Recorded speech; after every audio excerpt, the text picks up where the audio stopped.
Hola, my name is Frida Kahlo, and I'm here to tell you all about my life. On July 6, 1907, I was the sixth born in my family of 7 children and was born in my parents' house known as La Casa Azul. Throughout my early childhood, living in Mexico was very rough. At age 3, the Mexican Revolution took place, and very commonly, my mother would usher me and my siblings inside. At age 6, I had caught polio, which made my left leg uneven with my right, which made me insecure.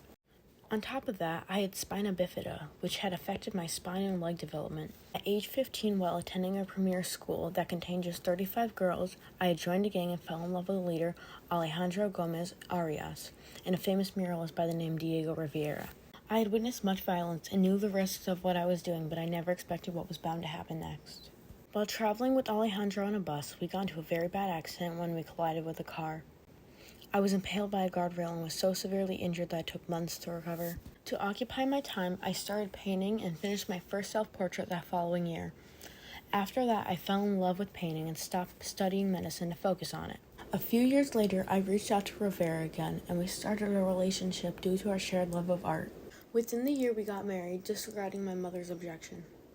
In 1930, we moved from San Francisco to New York City to Detroit, due to his work constantly needing to move. He worked at famous art museums, such as the MoMA. In 1932, my painting style changed.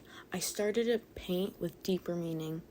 One of my more famous paintings, titled Henry Ford Hospital, depicted me laying on a hospital bed, surrounded by floating objects such as a flower and a fetus.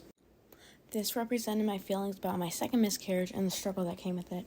Eventually, we moved back to Mexico together, and we reevaluated our marriage. In 1938, I became a friend of Andre Breton, who is one of the primary figures of the Surrealism movement. I never considered myself a surrealist until I met him. Then everything started to make sense. Most of my paintings either depicted me or somebody else in an avant-garde or an unconventional way. As I started to gain fame, I got invited to an exhibition at a New York City gallery. While there, I sold multiple paintings and got 2 commissions. The next year, I was invited to Paris by Andre.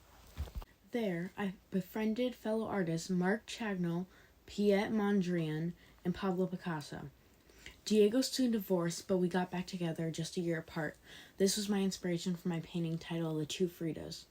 Soon after, I was commissioned by the Mexican government to make 5 portraits of important Mexican figures, but never finished them due to my health problems getting worse and the death of my father.